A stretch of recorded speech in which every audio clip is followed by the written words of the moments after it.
Please stay with us as we come back to you. Now, moving on, NATO Secretary General Mark Rutte has emphasized the ongoing long-term threat posed by Russia and warned against underestimating China's growing influence. Speaking on the situation in the Arctic, Rutte has highlighted that the region is not only a concern due to Russia, but also China's increasing involvement. He has pointed out that the opening of sea lanes in the Arctic presents new challenges. While Rutte has also stressed that the importance of defending the region and coordinating various initiatives to address these emerging threats, he urged NATO to identify existing gaps in defense and work to fill them moving forward. Now we welcome back Mr. Grant. He's joining us live from Riga. Thank you very much, Mr. Grant, for staying with us. Yeah, thank you. Now, looking at NATO's general statements, he has, of course, he has always emphasized the threat that Russia is or China has. But interestingly, he has also stressed the importance of defending the region, coordinating with various regions, and also to address these emerging threats and identify the existing gaps. So what are the priority for him exactly, and what are the gaps? Well, I mean, in the first place, I think that what he's doing is showing that he's completely not out of touch, but unable to do anything about the Russia problem as it is with Ukraine. And because that's the number one priority. That should be the number 1, 2, 3, 4 priority, is to deal with Russia. But what he appears to be doing, because he can't manage that, and he's shown himself to be weak, what he is doing is looking for other things to do, to talk about. I mean, there is no threat to the Arctic at the moment from Russia and China. There may be in the future, but there certainly isn't at the moment, because neither of them are capable of doing much at the moment. You asked what the capability gaps are. Well, I mean, America, I think, has only got two icebreakers compared to a lot of icebreakers in Russia. So there is a weakness there, because if you have a bad winter like this one, you badly need icebreakers if you want to do anything, and that's going to take them time to deliver.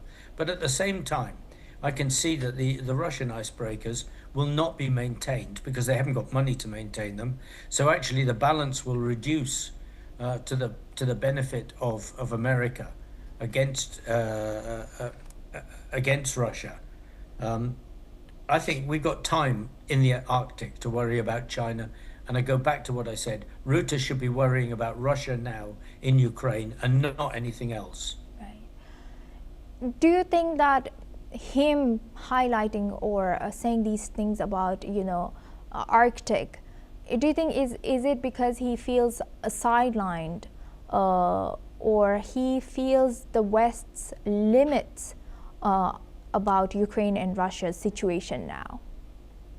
Well, I mean, let's be blunt. He is sidelined in the same way that the EU has been sidelined, and they've been sidelined because of Trump's bombastic attitude in all sorts of things. And Rutte is actually all the time trying to grease himself up with Trump and get in close and say good things and say we need Trump and we need America and things like this, which may be true, but the way he says it shows that he's a bit player.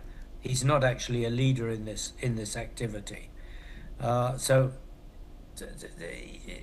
it's a worry, because actually the world needs NATO to be strong, and it needs a strong NATO Secretary General, not someone who's going around just making public relations activities.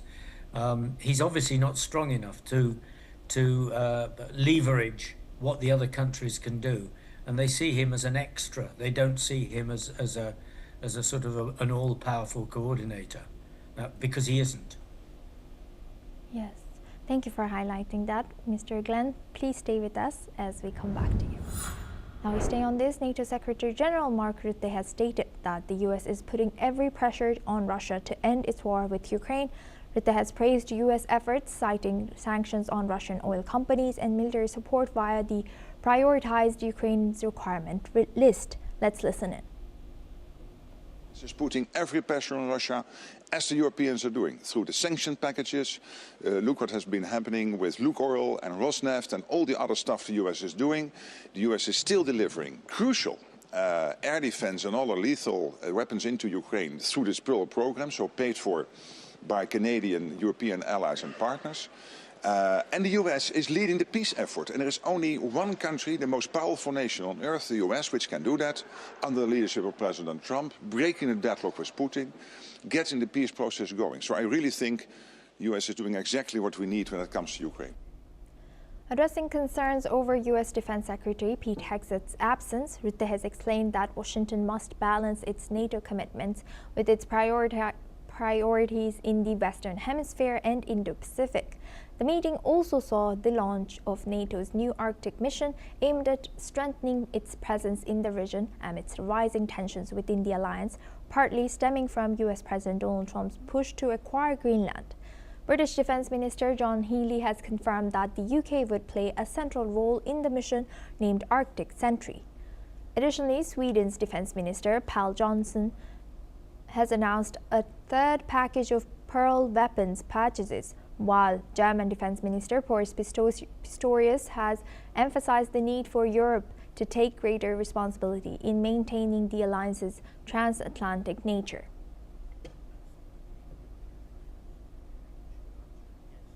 Now we move on to